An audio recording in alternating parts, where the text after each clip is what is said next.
Chapter 151. Look at that guy.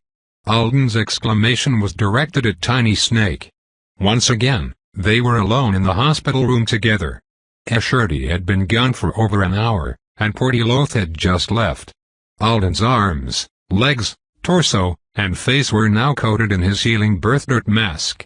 He was supposed to leave the stuff on until it stopped feeling warm, and since being slathered in muddy potion didn't allow for much activity, he sat perched on the edge of his chair while he watched footage of Joe. The current video had been filmed on Saturday afternoon.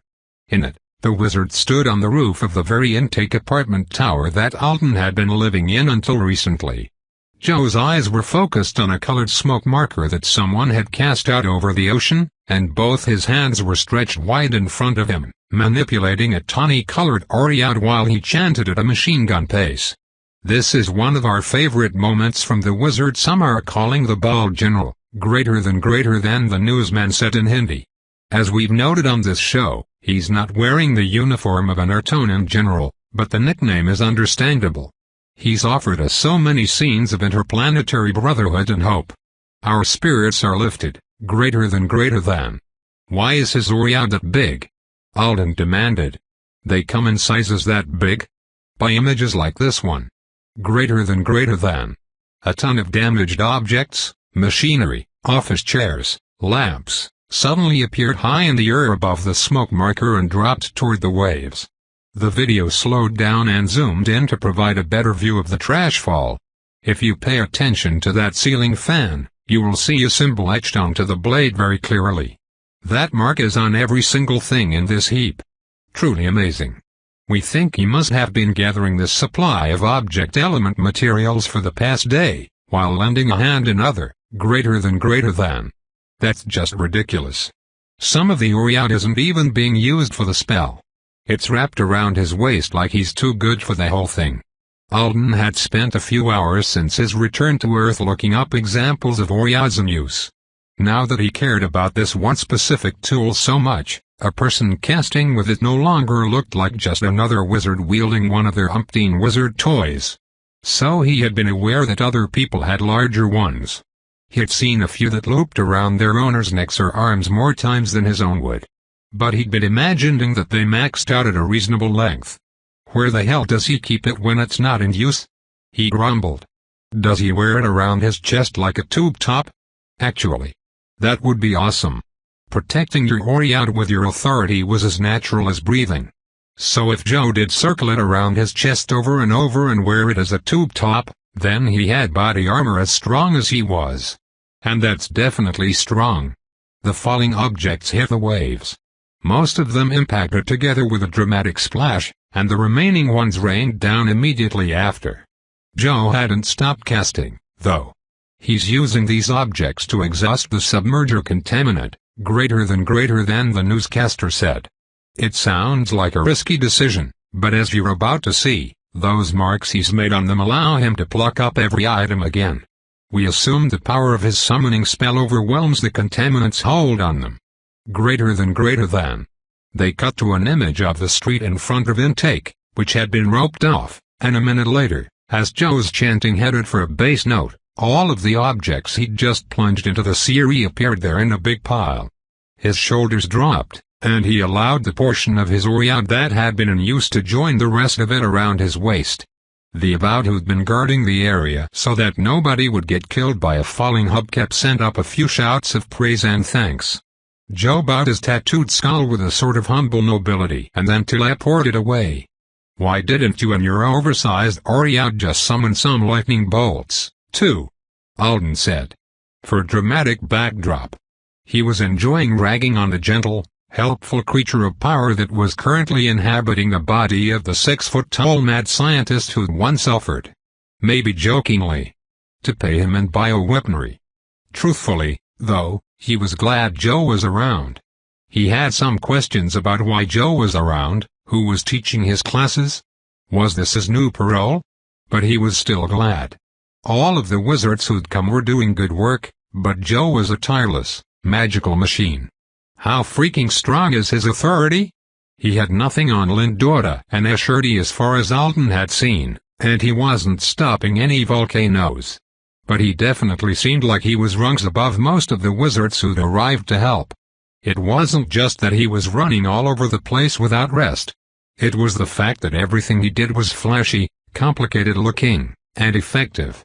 On this channel, they had occasionally been commenting on wizards' embroidery, pointing out symbols that were known to indicate various fields of magical expertise. Joe's clothes said he was a giant nerd with high levels of achievement in at least 7 different types of magic.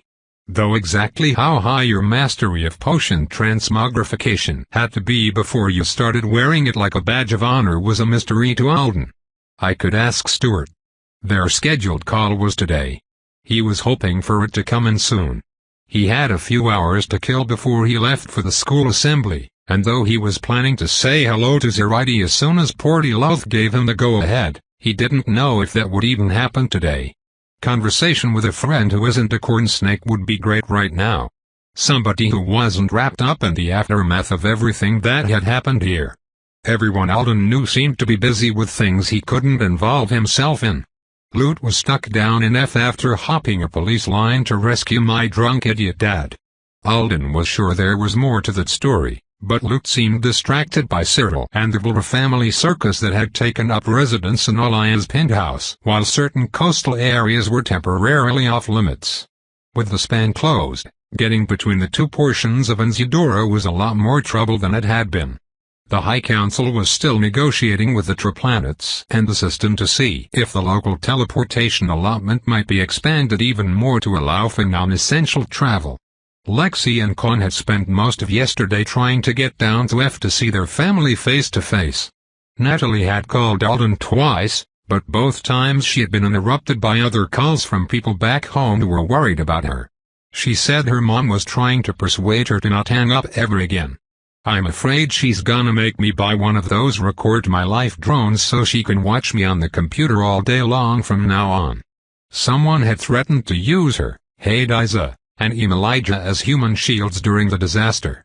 They were supposed to be talking to the authorities about that again today. Natalie was perky. She said they were all fine. Elijah had joined the call briefly to say they were all fine, too, except for the fact that she'd had some kind of magical strength power-up and she was mad that most of the people she had tried to tell about it so far were brushing it off as a hysterical misinterpretation of an adrenaline rush. I snapped a man's arm. Alden. It made a breaking noise. Does that sound like an adrenaline rush to you? Does it sound like I don't understand how my own body works to you? Oh. Luke's texting me again. Let me answer him this time. I've been so busy. I thought my cousins would never get off the phone. Greater than. She'd left, and Natalie had hung up on Alden shortly after. Is it strange that I'm more upset about what happened to them than they are? The girl seemed to have decided that it was a few crazy people on a crazy night. He felt like it was a depressing data point to add to all the others he had collected recently. It made him angry and sad, and he wanted to brush it off like they were. But he could feel it being added to the dark little pile of things he was going to be forced to look at eventually. When he couldn't find anything to distract himself. Or when those 2 peace of minds had to be paid back. Those are going to hit like a truck. Followed by a bigger truck. For now, he was allowing himself to pretend the debt didn't exist. He checked the time. It was 6 in the morning, too early to call and bother people even if they weren't all sorting out their own lives. I could try to sort out my own. The thought came with no convenient follow-up plan. He had tried to touch base with everyone. He had received his healing treatment and drug regimen for the morning. He had learned what was up, more or less, with his current living situation. It was, of course, too generous of Ashurti. And he'd done all of his homework. What do I do now? It would have been a perfect chance to practice some spells if not for his hand. Portylothe had said not to move around too much while he was potion-covered. If I were someone else I could fool around with my skill. But I've got the special one that can't be used without another person. My skill. I did a new thing. A major new thing at that. He had somehow managed to keep Zoraide preserved without holding her in his arms. He had borne a physical burden without bearing physical weight. It was a breakthrough he'd been hoping for. If he'd done it after practicing for days, If it had happened in gym, he'd have been so excited and proud. Like he had been just a week ago, catching the tennis balls Big Snake had thrown and finding the mug of soup Hoyu had hidden. And he was glad to have proved Bearer was capable of it. But his pleasure was more of an intellectual check mark than a true thrill. Emergency skill progression isn't much fun. The crisis takes all your energy, and the progress you've made feels like just another out-of-control thing that happened to you in the middle of 100 out-of-control things happening to you. He also didn't know how it had happened, or if he could repeat it. Alden turned off the volume on the news and closed his eyes. All right, how is the bearer of all burdens doing today? Anything worth noticing? He took a long look at himself. The concept of the skill as a powerful but ugly machine, one he'd been tortured into the shape of, lingered. He was afraid it might always linger. But it was giving up ground to the prettier, more flexible origami metaphor. Alden wondered if it would change again and again as he aged or if this one would last. Maybe people like Escherty don't even bother with metaphors. Maybe they just get what they are without having to partition themselves for sanity. Good for them if it was true, but he was sure he was nowhere near that. Nothing about the skill's shape seems different than it did on Friday. He didn't know if he'd expected that kind of change or not. But it might be stronger. It definitely is. He was surprised he could tell that much definitively. It had only been a long weekend since he'd taken a self-glimpse, and in addition to that, he didn't think he was much good at judging strength increases when he wasn't in the process of using the skill. Right now, he could tell because the strength increase had been more skill-favored than normal. The proportion of bound Alden to free Alden was different than he'd expected, and he felt unsettled because of it. This is a good thing, he tried to tell himself. For the bound authority's growth to outpace my free authority growth even by a little bit is good. Uncommon, too. He was sure, based on what both the Artona I kernel and Earth had told him, that it couldn't be a frequent occurrence and it wouldn't last. The free authority would catch back up and eventually surpass it, and Alden would have to affix. Let's think of more soothing things.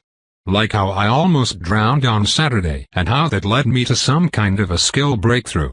Eyes still closed, he tried to remember what it was he'd done to keep Zoraide safe when his arms had lost their grip on her. When he couldn't figure it out, he went backward again, dragging his own memories into the light. Trying to picture the moment without having to relive it, as if that was an easy thing to do. The water rising, the candle, hoping, pushing open the door to the roof. Giving up on hoping, giving up on Earth. Asking to use the privilege. I did that. I said yes. Now, he was glad he'd been rejected. But he couldn't forget that he'd done it. I said yes. And she said no. And then. I was going to die. A submerger particle had caught his shoe and dragged him along the roof. Over the edge. He knew there had been pain, but it was a less visceral part of the memory than the helplessness. Dragged, banging into things, accidentally letting go of Zoraide. Not realizing I had. Not realizing I was only holding on to her with my skill. How had he done that? I have no idea. He did remember thinking that there had been a shift in the way the skill felt even before the end. He had noticed it after that earlier wave had knocked him off his feet and thrown him into the place with the peculiar chairs. He remembered being grateful that his hold on Zoraide felt more solid than it had when they'd set out together. Like I was less worried about dropping her even though I was redder, weaker, and hurt. Alden considered it for over an hour, only occasionally being distracted by a patch of his mud mask getting extra warm. He arrived at some unsettling realizations about his own state of mind during the disaster. Zoraide and single quote H had pressed a lot of important emotional buttons from the moment he'd met her. They had saved each other's lives in the greenhouse. He had liked her, respected her, and worried about her. That all felt right, based on who she reminded him of and how she had treated him. Trying to help her had been right. But as he'd carried her, as everything had gotten worse over the hours. At some point, dropping her had become something that wasn't even an option in the back of his mind. No matter what it cost him. And he didn't know if that part felt right. Here, in this place of safety, Alden didn't think he would die for Zoraide. If someone handed her to him right now, he would try for her. And he would take risks. And he would care. But there was a sense of self-preservation to tone it all down. It wasn't like I had no sense of self-preservation when it happened, though. I didn't go insane. I wanted to live still. I just got so into bearing my burden that it felt like. How did it feel? Getting it right seemed like it might be important. Like we were less separate. He remembered trying to swim toward her.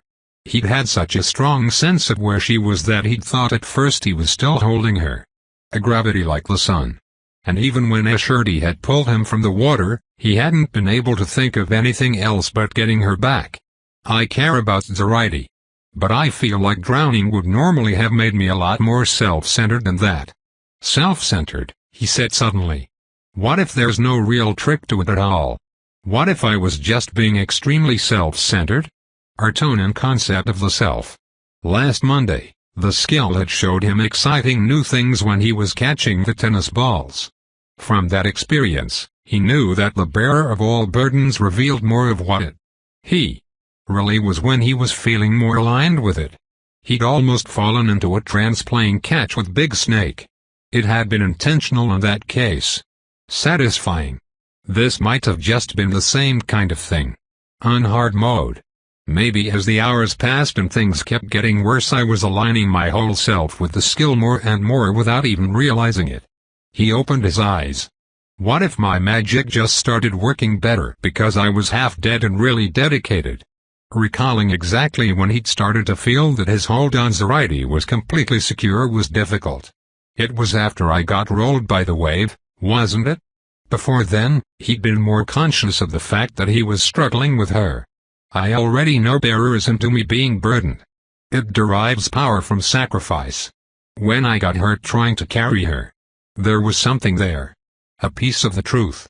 Obviously the truth is that my skill was designed by alien sadists. The magic just magics better when I genuinely suffer and genuinely care about the burden I'm bearing. It's a skill made for a saint. Pros, Zoraide was still alive. Cons, this was not an easily repeatable experiment. Being a saint took a huge toll on the body and mind. Alden didn't like the idea that he might have tranced himself into ultra-bearer mode without realizing it.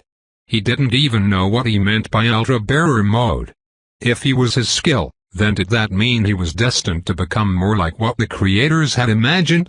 Did he have control over that? How much did his personality affect what the bearer of all burdens was? And how much did being the bearer of all burdens affect who he was? He groaned and slouched in his chair, ignoring the fact that he was probably getting mud on the back of it. You're being a weirdo. Stop it. Avowed had distinct personalities that differed from their affixed talents. Knights seemed to, too. He wasn't going to turn into someone who'd die to protect an ice cream cone he had preserved in his pocket. Probably. Maybe. I wish. He thought of Knights, Avowed, his old friends, his new ones, Kibby. The lost concept of home. He wished for a lot of things he couldn't have. When the potion stopped developing spontaneous hot spots, he took a long shower to wash it all off. As it flowed down the drain, he found his bruises had disappeared. The smaller cuts and scrapes had become red marks that looked like they would heal and fade quickly. He was supposed to put his squish boot back on, but even without it, he could let his weight rest on his foot without wanting to curse now. The deep gash that had made his hand throb still had an ick to it when he opened and closed his fist, but the wound was sealed. Alden studied it carefully, and then to celebrate, he cast his freezing spell on the water that had pooled in the shower's soap dish. Okay, fine. Escherty shouldn't have bought me a dump truck full of Tennessee dirt. That was super strange behavior from someone who might be the most highly ranked person on the planet. But my fingers are working great, so I'm not exactly unhappy that Escherty bought me a dump truck full of Tennessee dirt. He watched the ice he'd made shrink in the heat. It slid out of the dish, hit the floor beside his foot, and slipped toward the drain. Hey, system, he said. Thank you for keeping the planet safe. Good job. Have you ever wished I'd melt? Like an ice cube or maybe a snowflake? When no answer came, he assumed this was one of the many times when talking back wouldn't benefit its purposes. He looped the ori out around his neck while he continued rinsing off. Of course Earth doesn't feel that way about you, Alden. He froze with one hand behind his ear. He had found some stubborn mud back there, caught in his hair. Do take better care of yourself. Water was running into his eyes. He was too busy staring at the interface to blink. You're going to look so handsome in the uniform. What? I mean, remember to thank my Ash for getting it for you. And have a good day at school. Oh. The CNH uniform. Alden laughed. A release of nerves more than amusement.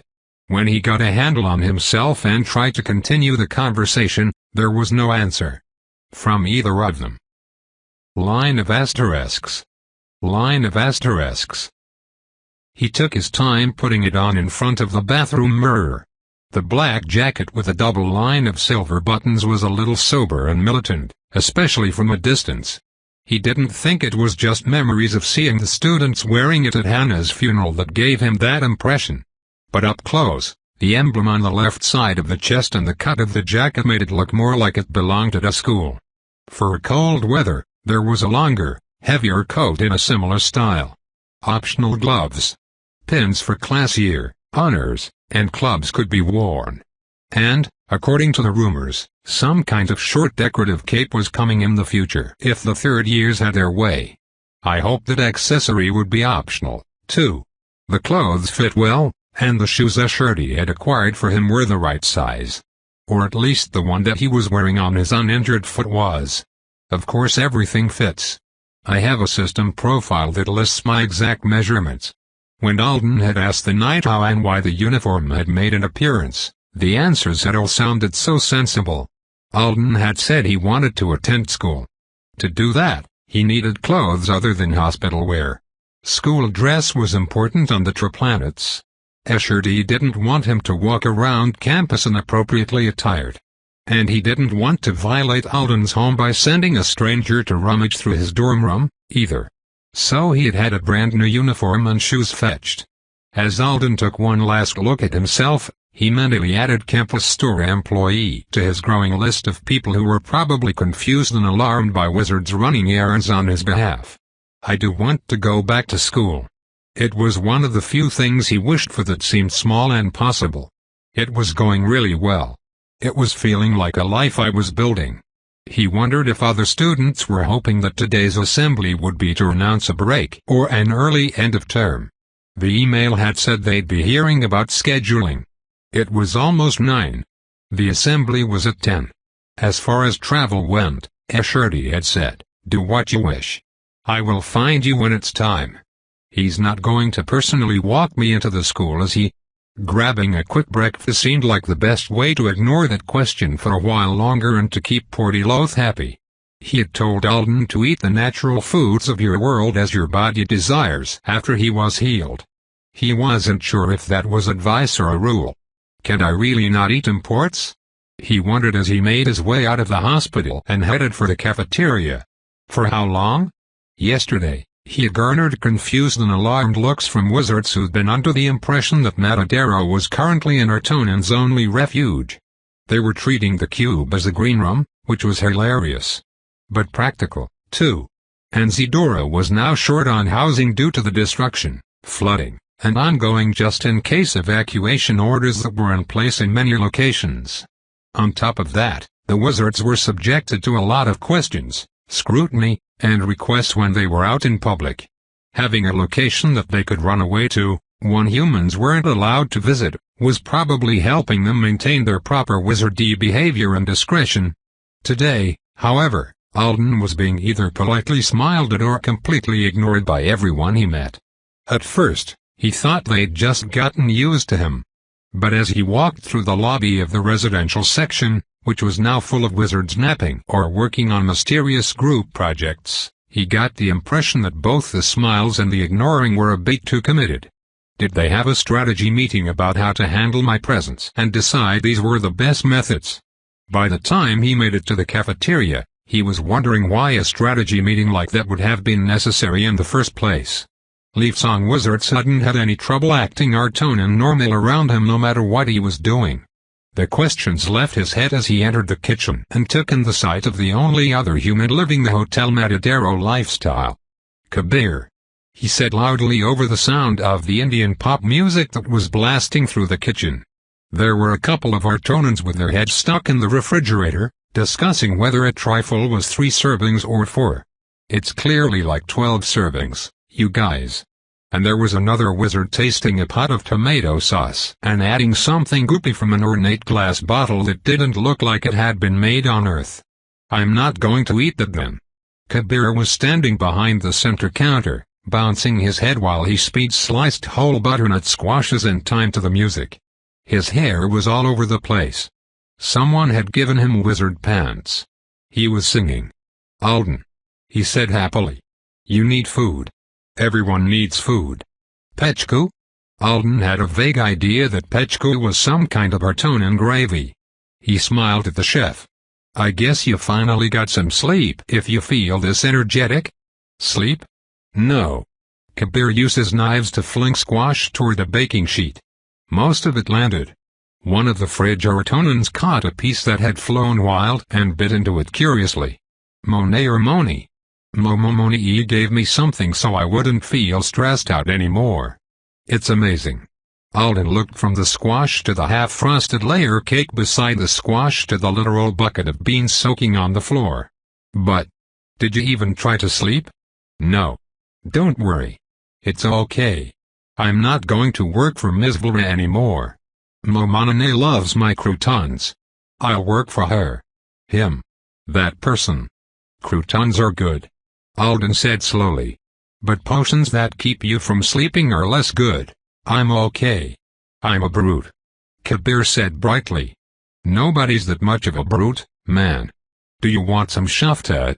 It's over there." He pointed behind him with a knife, moving so fast that Alden was worried Kabir was going to accidentally murder the woman playing with the tomato sauce. "Do I need to find a responsible person to push his off button? Maybe Porty Loth? We could tuck him into a safe bed somewhere before I go to school." He was just about to text the healer and ask if anyone was aware that the in-house chef was being excessively helped by the hungry aliens, when a new hungry alien walked in. He looked slightly grimy and more than slightly ill-tempered as he headed for the fridge and started snatching out sandwiches to stuff into his pockets. "What kind of fruit is good here?" he grumbled in Artonan to the man who was sticking his finger in the trifle dish. "All the ones I've tried are delights." "There are crates in the living, Joe," Alden exclaimed. He was surprised by how excited he felt to have run into the professor here. A familiar face. They could talk about stuff. A few subtle questions about magic. Lots about Kibi. Alden could ask how all the assistants he'd rescued were doing now that they lived on. Back still turned to him, Joe slowly straightened. He had a plastic-wrapped hoagie in one hand. "Hey, Joe," Alden said in Artonan, as Joe rotated to look at him. "I was just watching you on television." "My goodness." Joe swallowed. "Alden. Dear. How are you? So wonderful to see you again, but I really need to save some more poor out of your species. Excuse me. Have a nice week. Bye." And then, while Alden was trying to understand the strange greeting, Whirly Roden ran away. Chapter 152. "That's funny," said Kabir, his knives still chopping squash in time to the music. "It almost looked like the bald general ran away from you." Alden's astonishment was so complete that he stood there with a mind gone blank, gaping at the spot Joe had vacated. One of the mounds of sandwiches in the fridge, unbalanced by the wizard's rummaging, slowly collapsed sideways onto the bare section of shelf where the trifle had been stored. I was being friendly. Why on earth would he run from me? It had been more of a jog than a full run. But the intention was still really obvious. He's Joe. Superior Professor Whirly Roden. Multilingual schmoozer. Clever, confident, and a little criminal, and Artonan who'd managed to be likable on Alden's very first day as an about, when he was so nervous he couldn't even bring himself to argue with someone like T. Quall. Alden and Joe's dynamic had been different when they'd talked back in September. During that one late-night call, Joe hadn't been quite so larger-than-life. Alden had been. changed. Curator. Better informed. But the call hadn't been bad. Joe had clearly been uneasy when he picked up the phone, but they'd joked around a little in the end. I told him I didn't think he'd made a bad gamble. I told him I liked the lab coat. I told him I'd stood up for him with Alisart's single quote H. He narrowed his eyes. That man's no HNTION, Kabir, he said, accidentally speaking in Artonan because he was thinking so hard about a member of the species. His name is Master Whirly Roden. Alden, my darling rabbit. So happy that we'll be working together. What a nice skill you have. You're my savior. You may call me Joe. Irritation born of half a dozen less nameable feelings stirred inside him. You know, I don't think Whirly Roden is allowed to run away from me. The two wizards by the fridge exchanged one-eyed glances. Alden's back swung as he whirled, and his squish boots squeaked against the hard floor. He strode out of the kitchen. He was going to catch that jerk. He didn't ask himself what he intended to do once the jerk was caught. He didn't even know why he wanted to catch him, exactly. It wasn't like he'd been desperate to talk to Joe. But he had been pleased to run into someone who knew something about him. About Kibby. The lab. His skill. What had happened to him. What he'd seen there. I could say so much more, but I just wanted to say hi. Inside his head. No, the truth was located in some place more primal than that. Roden was a powerful, sneaky, Artonan genius who would probably have a whole flock of amazing avowed running errands for him again before Alden graduated from high school. But Alden suddenly had a certainty within himself that Joe owed him just a little bit more than that dismissal. A few minutes of his time. Not have a nice week. Not I really need to save some more poor avowed. A few friendly minutes. Alden was almost across the cafeteria. Several Artonans were spread throughout the room, enjoying whatever meal this was to them. Joe was stuck waiting for the elevator. When Alden stopped beside him, the professor didn't react at all. He was making a show of examining a large black claw through his monocle. Since Alden had just seen him pull the claw from one of the pockets of his salmon-colored pants and wipe what looked like mayonnaise off of it, he doubted it was a precious item that would suffer from the absence of Joe's focus. "Good morning, Joe," Alden said in Artonan. "How have you been?"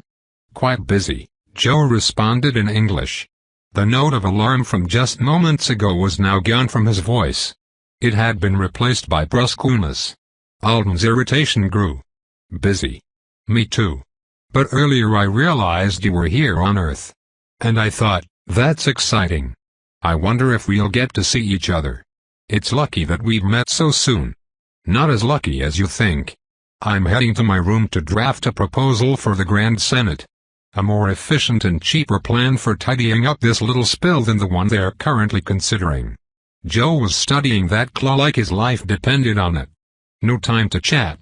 Maybe some other day. The elevator arrived. A quartet of wizards was inside, having a conversation that stopped as soon as they saw the two of them standing there. Alden wasn't sure if it was his fault or Joe's. As soon as his fellow Artonans exited, Joe slipped in. "I think I'll go upstairs, too."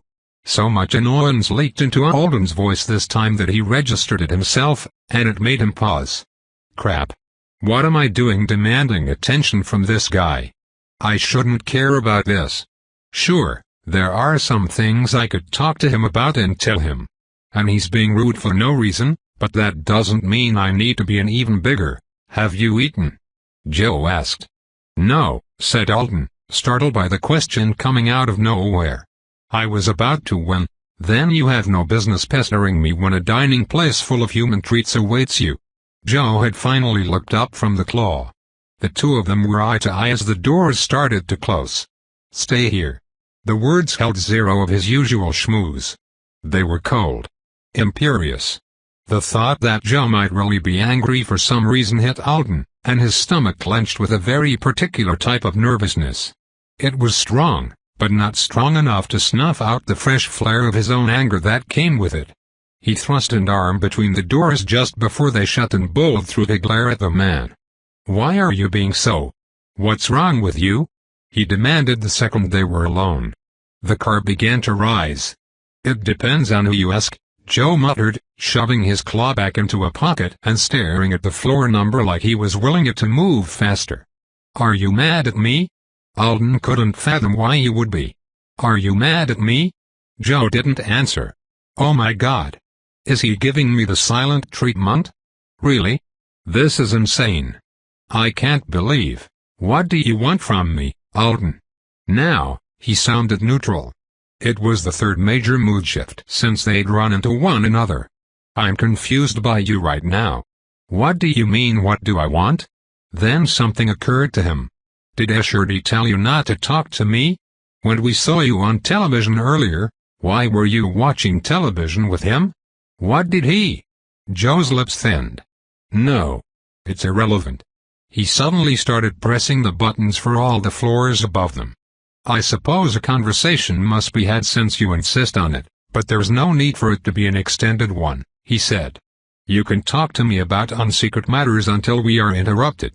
Or until we reach the top floor of the residential section, where I will sleep in a tiny little cupboard of a room and try to avoid dreams that remind me of the uniquely miserable place I'm at in my life. The elevator chimed as they stopped on the next floor. The line of buttons glowed. Alden turned to face forward instead of staring directly at Joe. So. What? I'm only worth 20 floors of your time. His anger had been punctured. It was taking his energy and certainty with it as it left. The door is shut again. 19 now, Joe said mildly. What do you want from me? Nothing. You're very persistent for someone who wants nothing. The doors opened. Another empty hallway stretched in front of them. I wanted to say hello to you, Alden said. I wanted you to say hello back. I was happy to see you. I wanted you to act how you usually do. My mistake. They rose another floor without Joe answering. Alden felt off balance. Stupid. He wished he hadn't followed after Joe in a huff and that he hadn't just admitted all he really wanted from the man was a little bit of personality and familiarity. Just take care of any business you can think of and get the hell away from him for now, he told himself. Maybe he's only being the universe's biggest bastard because he's been putting on the bald General Joe show and hasn't slept in days. What business did he have with this harsh, unwelcoming version of Joe? Have you heard from Kiv B? Alden asked. Twice. I sent her appropriate messages congratulating her on her new path and apologizing for my failures with regard to the care of her and her family. I will visit her when she returns from Thagund and say all the same things in person. She's rather.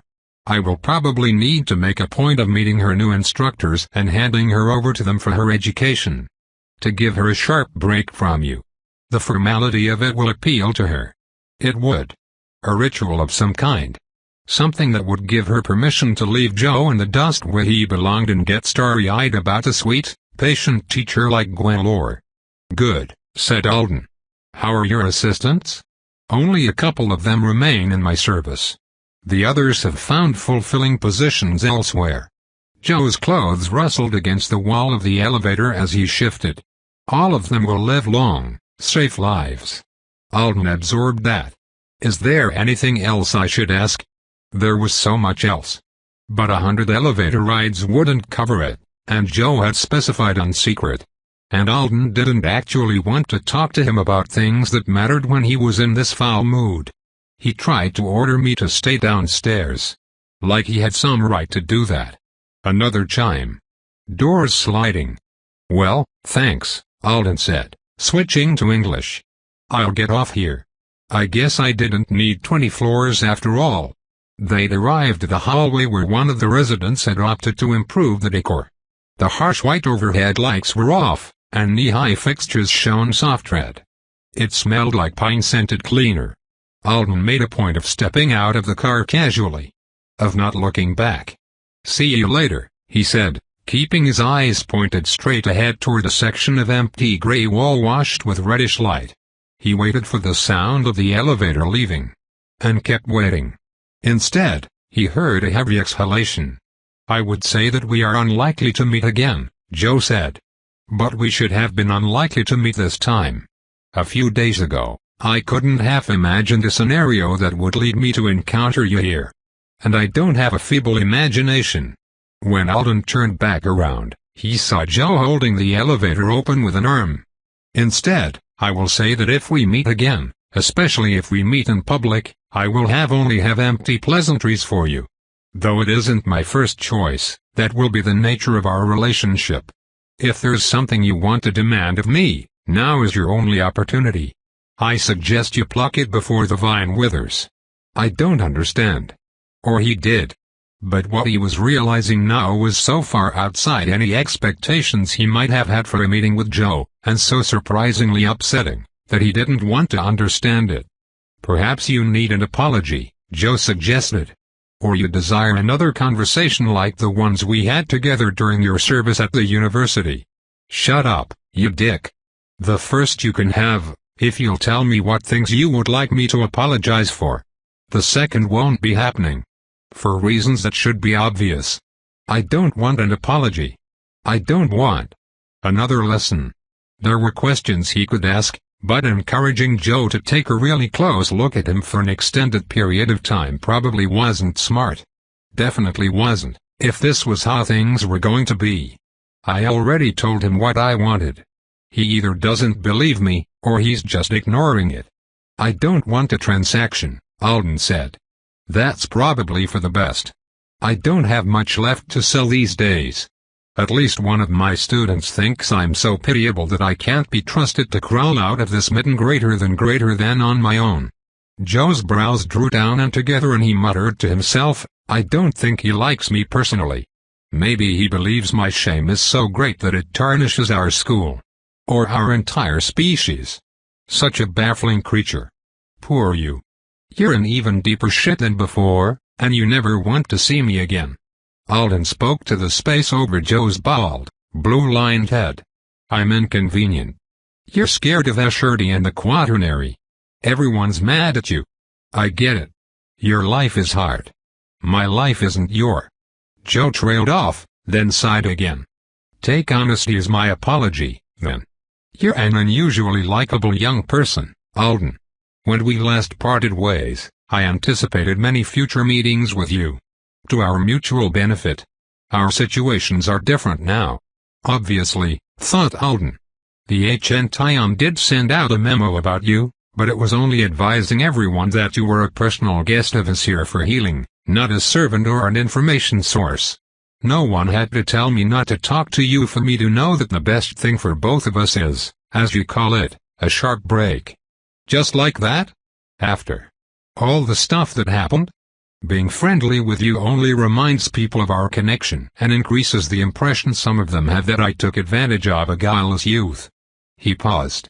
"It would also make them wonder what could possibly be so interesting about you that I would risk the deepening of their poor opinions in order to maintain a relationship." "Oh. But don't I get a say at all?" Alden asked. "In how things go between us?" "No," Joe said firmly. Alden frowned at him. And his stupid monocle. And his pockets full of snacks. "I always reach for one more prize," said Joe. "Even when my hands are full. It's how things get broken. Take it as a sign of my gratitude and my respect for you that I will not reach for you again." "Respect? I'm not a prize," said Alden. "I'm a person. My apologies. It wasn't the best phrasing. And one last thing." "Sure. Why not? How much shittier can this reunion get?" "The chat we had while you were drinking iced tea," said Joe. "Iced tea?" Alden's eyes widened. Lesson 1. Is he going to talk about that here and now? "I might have given you some flood advice. Reaching for one more prize is my bad habit. That doesn't mean it should be yours." Alden stared at him. "My sincere best opinion at the time was based on assumptions about how your future would play out. And my own likely role in shaping it. With how things have changed, you really should consider another course for yourself." Then, as if he'd say nothing all that momentous, Joe smiled at him for the first time since they'd run into each other. A bright, familiar grin. Alden couldn't appreciate it. "Just look at you," said Joe. The sudden cheer in his voice was as sincere-seeming as ever. "I hardly need to worry about you finding a good way forward without me, do I?" You've earned an extraordinary commendation from HNTI on Alice Art single quote H. That comes with attention from the sorts of wizards I couldn't possibly steal your time from. Had he emphasized the word attention? If he had, it had been so subtle that Alden couldn't be sure. You're a hard worker, Alden darling. And I see you've ended up in a squish boot greater than. Take better care of yourself. He dropped his arm to let the elevator go. We part ways here. Good luck. Take the easy road for a few decades, won't you? I recommend a vacation. That's it. He really means for this to be it? Only a sliver of Joe was visible through the gap in the doors. I took a vacation, Alden said flatly. There was a Hawaiian shirt and everything. Line of asterisks. Line of asterisks. I'm glad you have a new hobby, Esh. Linda sat in one of the chairs by the window in their shared suite, leaning over her knees while she tapped a short one to each of her bare toes to apply a massage spell. But are you sure your efforts to help him aren't overwhelming him? What have I done that's overwhelming? She looked over. Esherty was sitting on the sofa, intently focused on a ring in the palm of his hand. When Lind linked their interfaces, she saw copies of the 8 different information displays floating in the air in front of him. You're working around with an image of the boy's skeleton in your right peripheral vision. It's not as though he knows that. The bones in his foot are still healing. I've never monitored a human's healing process. What if something goes wrong before it finishes? Esh smiled at the ring, then closed his fist around it and sat back. And I see you're still attempting to study every preservation warp ever registered, Lind added. Is this a book on human affixation theory? I didn't know any good ones had been written yet. Esh's face contorted. This one isn't good. And identifying the origin of his main talent at this point in his development, with only the information provided, is needlessly difficult. It could be so many different ones. The obscuration of origins prevents several types of abuse, Lind said. And the self is more private than a skeleton. I seem to remember you voting on many occasions to limit summonary access to exactly the sort of information you want now. Yes, but I want to pry into him for the right reasons. He pressed a knuckle to his lips while he stared at the material displayed in front of him. This is awful. I don't have time to go through all of the horrific possibilities. I might ask Mother. That's too much. Let him grow his current abilities normally. But what if they're poorly designed or depressing? He can still make something of his own out of them. And you said you liked it. I did like it. He used it to deliver an single quote H to me. And hot and cold food. But what if he has been bound for the rest of his existence to a half-considered graduation project created by someone from a bad school? Lind stretched her legs out and wiggled her toes. Maybe you can find a good secondary power to recommend. Or focus on the spell impressions available to him. Those are much more identifiable. Esherty crossed his arms over his chest and stared at the skeleton. If he is overwhelmed by me, then it's only because he's been undercared for by everyone else. I have provided him with healing, clothing, and calls. Not great luxuries. Did you bring up the healing of the mind again? He dismissed a few of the floating images with a thought and rearranged the others. Not yet. But I have enacted plans. Line of asterisks. Line of asterisks. Was it crazy of me? Alden wondered, sitting on the floor in the hall with the red lighting, staring down at his hands as they pinched a sharp point into a piece of green and gold origami paper. Was it wrong to expect more from Joe? Clearly, the answer was yes. I'll just put it back right in my head then. He set aside the paper plane he'd folded and reached for another sheet. Whirly Roden needed a quick way to fix a situation he and a bunch of other jerks created. There I came, gift-wrapped and willing. I agreed to do a job. I got paid for it. Period. End of relationship. It didn't matter what he told himself, though. He still felt like he'd been slapped in the face and set adrift. Joe's reasoning was fine. It will cause both of us problems if we are seen together was a fine reason for them not to be seen together.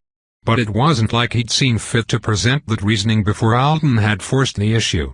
He had decided on his own that the right course of action was to cut Alden out of his life, and Alden hadn't even been important enough to rate a real goodbye. And that final advice. Forget everything I told you, Alden. Forget that I changed your life. I'm in hot water, and I can't manage you now. So it's inconvenient for me if you chase after a noteworthy power and people start to notice. Abort the quest for exceptionality. Go take a nice laundry skill instead. Too late, he muttered. I am a little late, said a voice in Ertonen. Alden looked up from his folding to see Eshurti working down the hall toward him. Where did he come from? Is there a staircase I don't know about? Are you ready for school? He stopped beside Alden. Yes. Thank you. What are these? He bent to pick up one of the miniature paper planes Alden was gathering. Just something to distract me, said Alden. Paper flyers. Eshurti brightened immediately. How perfect. I'm about to teach you how to fly. Alden blinked. To school, said Eshurti, holding out a ring on the palm of his hand. I thought it would be fun. Is that the ring that controls the platform you used to rescue me? Alden asked. Yes. I've modified it so that it will work for you. He looked pleased with himself. Alden took the ring. That was nice of him. And this is a good distraction. We'll need to rush to get you to your assembly on time, said Eshurti. I'm sorry for that. That's okay. Alden ran his thumb along the edge of the ring. You said I could ask you for things if I needed them. It's not something I need. What is it? I was told it was possible to get rid of portions of contract tattoos, said Alden. Once their terms had been completed. Just the parts that weren't active anymore. It is. Would you help me do that? I don't know if it's a lot of trouble. The one on your chest? Eshurti asked. He had seen it just this morning while Portiloth was painting Alden with the mud. Alden nodded. You want it gone? I really do. Chapter 153. It will fade now, Eshurti said simply, withdrawing his authority. The matter had been dealt with in seconds. Eshurti had confirmed that Alden wanted the whole tattoo gone except for the concentric triangles that represented the still active pact for secrecy. Then, the knight's power had touched him. I wasn't wrong about how strong he is, Alden thought. Profoundly strong. It wasn't a large, comprehensible strength, like Lutz, but a power so much more than Alden himself that it didn't even invite comparison. He felt like an ant that had just been patted on the head by a mountain. Every time he'd been in the presence of a mighty presence the experience had been different. Gorgon had given him that stare that had kicked off the brain-unspilling, epiphanic ecstasy. The Primary had asked Alden those questions and peered into his being, thanks to Stuart feeling the need to compliment him on some quality of his authority. And on Thagund, Alisart's single quote H had held him together like a pair of hands wrapped around a broken statuette, keeping all the pieces in place. In this case, despite his sudden awareness of the immensity of Eshurti's authority, the actual touch had been brief and light as a whisper. Alden had a fleeting fear of discovery. But he held still, and it was over as soon as it had begun. At almost the same moment Eshurti's authority backed off, the tattoo on his chest tingled. It was the first time he had felt a physical sensation from it since Joe had asked to modify the terms right before their final lesson. Guess that was our final lesson. It was fine. There was no reason for him to feel like garbage. That was so fast, he said. Eshurti had traded out his three-braid hairstyle for a single, over-the-shoulder ponytail. It was wrapped with metallic bands that reflected the red light in the hallway. I was pleased to do it. If you think of any other troubles or wants? He sounded hopeful. Alden stood there, staring down at the ring Eshurti had given him. It was narrow and made of the same translucent green material as the nonagon. 4 tiny logograms were etched onto it, evenly spaced around the outside. When Alden slid it over the index finger of his right hand, it expanded to fit. You must think it was stupid of me, he said. To have formed a private contract with that person. I can't judge your choice when I don't know what the terms of the agreement were, what you thought to be true at the time, and what pressure is greater than he may have applied. He paused, then added, I do have more than enough knowledge of Rodin's errors to judge him, and I judge him to be selfish, reckless greater than, and arrogant. Unforgivably so for a wizard of his age. An alleged greater than intelligence. That bad, huh? Thank you for removing the mark. The ink will degrade greater than quickly. I'm so good at breaking things. He brightened. Let's go to your school. I've checked, and none of it is destroyed. That's a relief. Would you like to take the snake with you? It may want fresh air. We could go get it. Alden smiled. No. That's okay. People don't usually take snakes to school. Escherty led the way to the elevator. I'll be busy for most of the day, but if our schedules align, perhaps you could give me a tour of your campus. Sure. Yes. That sounds alarming. What was Alden going to do with a tourist night? Where would he even take one? What would people think? I hope our flight there will take your mind off whatever worries you, Escherty said. It's such a relaxing way to travel. Line of asterisks. Alden thought there was a chance that the flying platform he was on was really called the Nine-Edged Sun whose own mother forsakes him. Escherty, who'd taken the ring back temporarily, was demonstrating how to drive it. The sky was partly cloudy, but the sun was peeking through now. There was very little air traffic between the island and the cube, and Alden doubted there was any sea traffic that wasn't involved in cleaning up the spill. So they had the route all to themselves. He sat in the center, right beside Escherty, and wondered about the name as they zipped toward Anzidora fast enough that the wind was making his face numb. On one hand, Mother Forsaken was shorter in Artonan. It could be conveyed with a single logogram. On the other, Alden thought it might be a curse word, and Escherty was working it into the conversation much more often than seemed necessary. And that's how you command the Nine-Edged Sun whose own mother forsakes him, he announced, extending his arm to increase the speed yet again. It's all sensible. Just remember that to rise, you point the ring down, and to fall, you hold your thumb against the soothe symbol. Like this. Alden had learned within the first few seconds of their journey what to expect from the night's driving.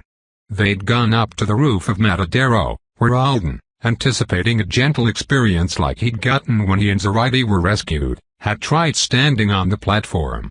Only to find himself a centimeter from falling over the edge as they rocketed forward.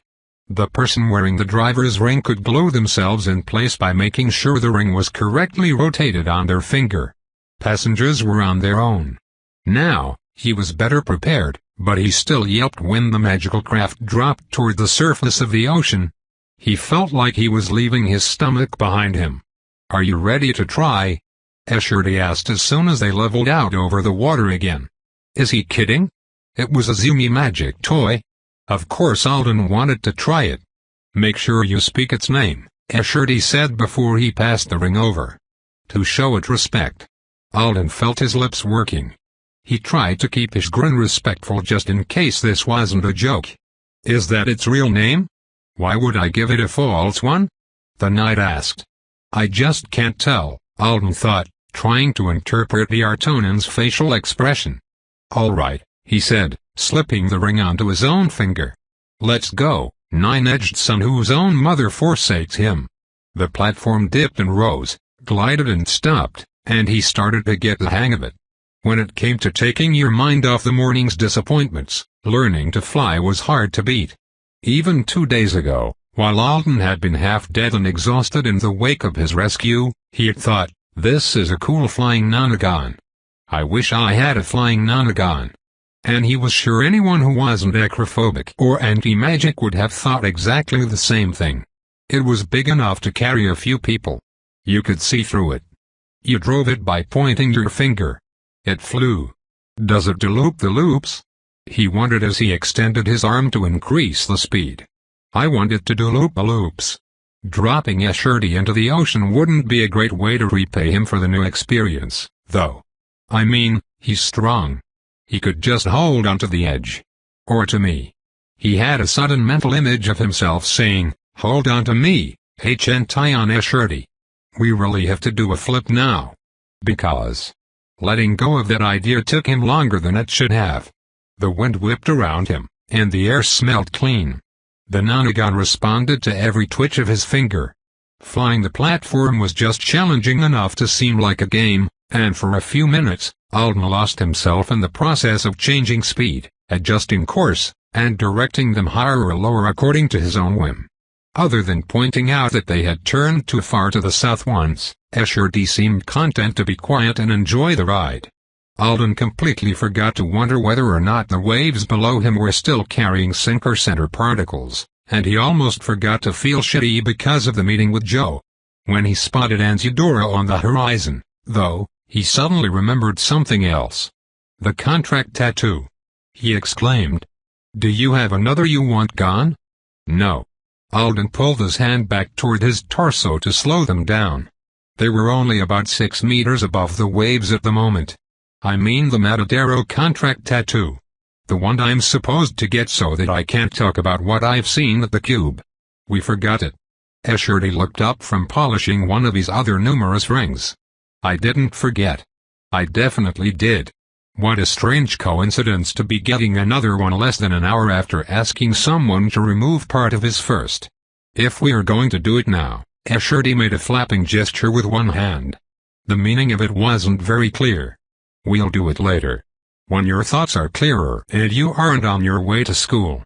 We don't have a reason to rush." Alden slowed them down even more, until they were almost hovering rather than flying. "We don't? I'm leaving Matadero, though. I'm about to be surrounded by people." "Please don't give those people any details about the Cube," said Escherdy. "I won't," said Alden. "Of course. On my phone calls, I was careful not to even say that I was staying there. You may tell people that much. But..." Escherdy didn't do him the favor of filling the silence. "Shouldn't you be more worried about me making a mistake?" Alden asked. "Are you going to make a mistake?" Escherdy's tone was calm. "No," thought Alden. "But what if I were an irresponsible person who..." As if to prove how unconcerned he was, Escherdy lay back on the platform and rested his hands on his stomach. "You're mature enough to practice proper discretion greater than. And I don't doubt your honesty. We'll contract you to secrecy eventually because you aren't invulnerable greater than to the wickedness greater than of others." Escherdy smiled up at the cloud. "But I prefer that we take our time for that and discuss the matter together carefully. And I don't want you to miss your school meeting. So, for now, I trust your word." Alden stared down at the night. "Just like that then? And I've ordered the contract to teleport you to me immediately if someone attempts to violate your thoughts," Escherdy announced. Okay. That's an option?" "I had to insist a little," Escherdy said. "If it happens, I'll be contrite greater than about the expense. It doesn't seem likely though, does it?" It didn't. Alden looked toward the hazy blur that was the island. "If anyone asks, I'll tell them I'm already sworn to secrecy," he decided, pressing his hand forward so that they picked up speed again. "I don't think they'll even ask. If I tell people I was getting healed on Matadero, they'll just assume there's nothing else I can say." "Blaming healers excuses all sorts of behavior," said Escherdy in the tone of a person who spoke from experience. "And Portiloth is eccentric greater than. Anybody who has met him will believe anything you do might be a result of his instructions." "True. What about all the other stuff I know?" "Keep flying," Escherdy instructed. "We'll talk about it." Line of asterisks. For the next several minutes, Alden's head was full of Nonagon piloting and the surprisingly difficult job of convincing Escherdy that he should be given conversational ground rules beyond, use your good judgment and your knowledge of society's foibles greater than. When it came to things like whether or not he should mention being a witness to multiple avowed deaths, they'd finally covered the Bashnur's already dead people situation to Alden's satisfaction. And they were about 1.5 miles out from Apex when he suddenly got a call from Sleyca traffic control labeled unlawful not to respond. "Hello," he said after answering it. He heard a slurping noise and what he thought were aggressive keyboard clicks, then a woman's voice started talking in Spanish so quickly that Alden had trouble reading the translations fast enough to keep up. Listen. The sky might be hot real estate and we might be having a bad week and you might be playing with a brand new power you earned during the floods, but there are still rules. Rules. We aren't letting air traffic devolve into a tangle like yesterday. A shaper flying a park bench hit an air skater this morning, and they both fell into the bay. You want to be involved in that kind of situation? You want to swim in the bay. Anything over 40 kilometers per hour, anything flying more than 10 meters off the ground, anything characterized by random motion, anything doing anything at a time like this, you flare your license and you get your flight path and you follow it. Do you even have a license? I have no record of your license. Yes? You hear me? Can you? Greater than. I don't have a flying license, said Alden. What? You don't? Where have you come from? Where are you going? Why are you out there? Greater than. Alden looked at the city ahead of him, then down at the knight who was offering zero input.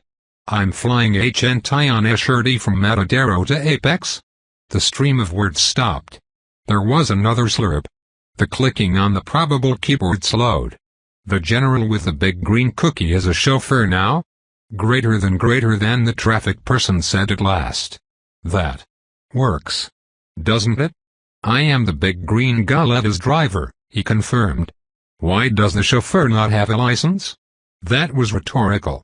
Don't answer it. Fine. Fine. I'm registering you now. Alden Thorne. You're only registered for the cookie. Special circumstances cookie license.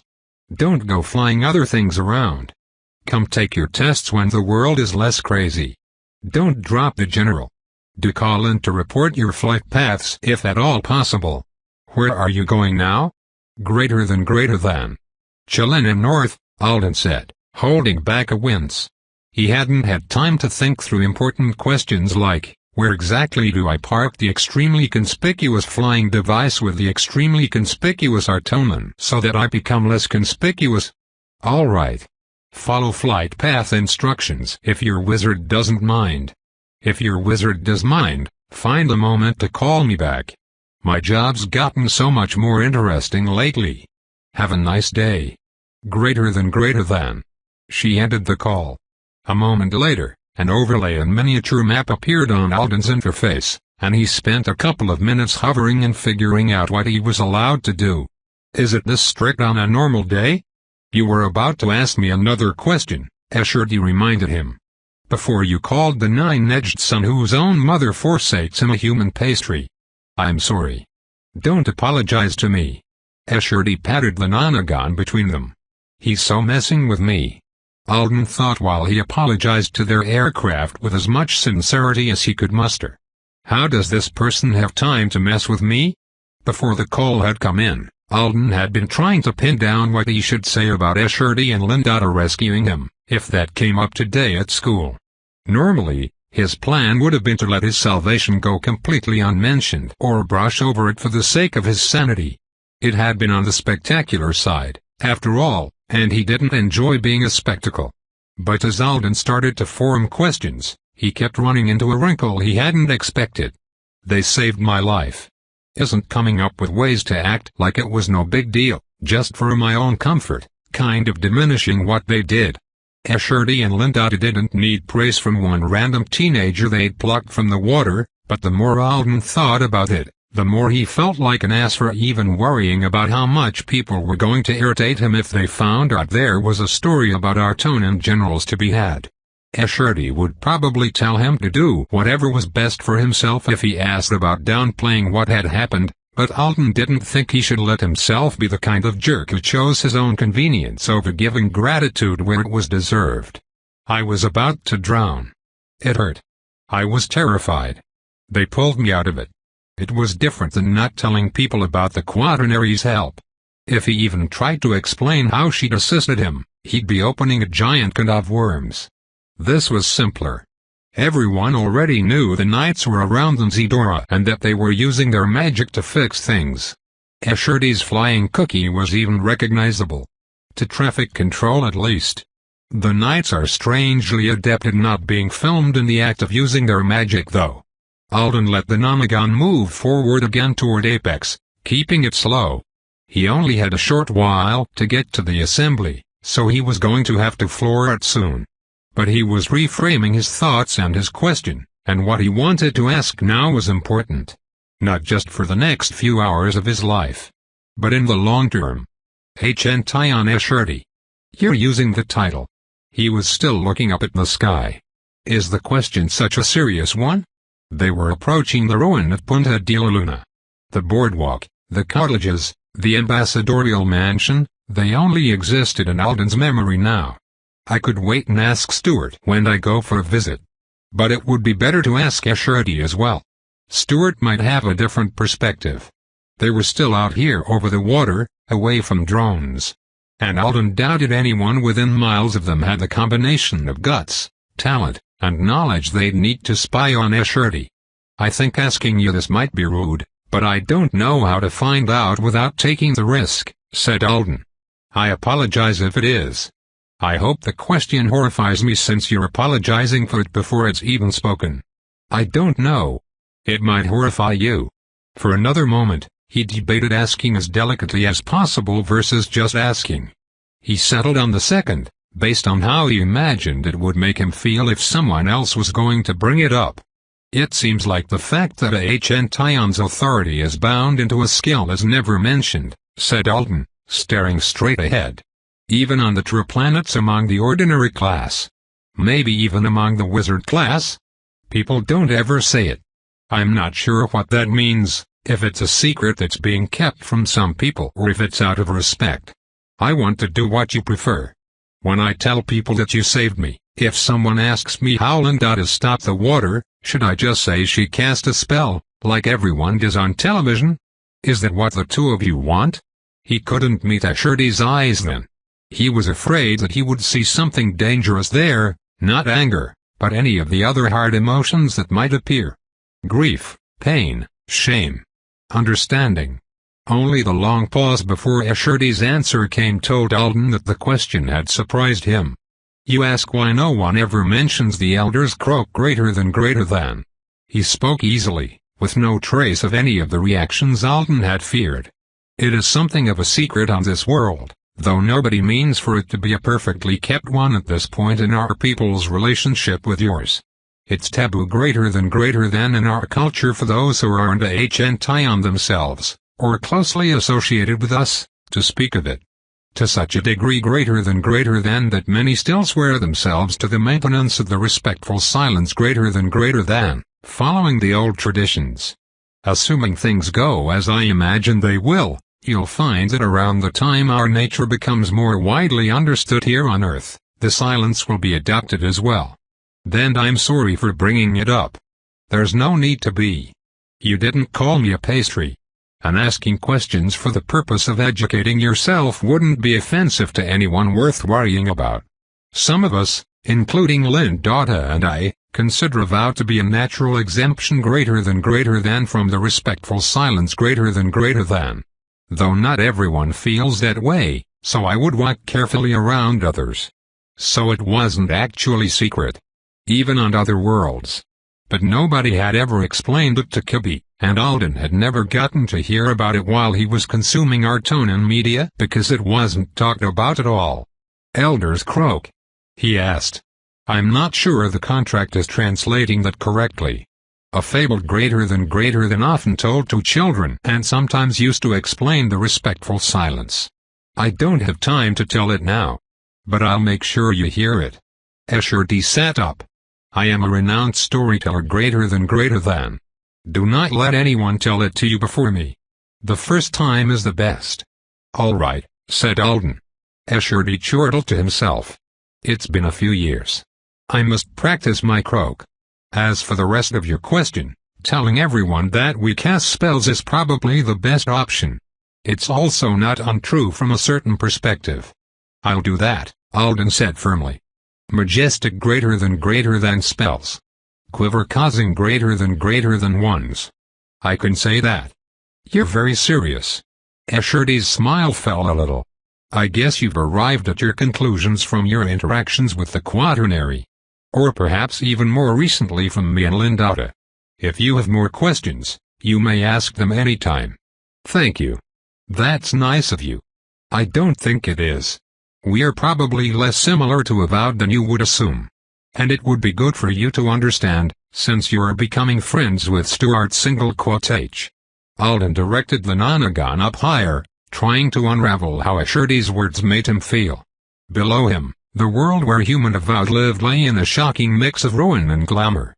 Beside him, a knight of the mother planet offered to explain what he was. Against Alden's chest, hidden by the high neck of the school uniform, his aureate was soft, and on the flesh there, a tattoo he'd accepted from a wizard was fading away. We are probably less similar to Avowed than you would think. They were flying over the area he'd been rescued from. Does someone like me fit in anywhere? Will I ever? If I asked him, just threw caution to the winds and asked him outright, what would the answer be? Would he even have one for me? Tobe continued,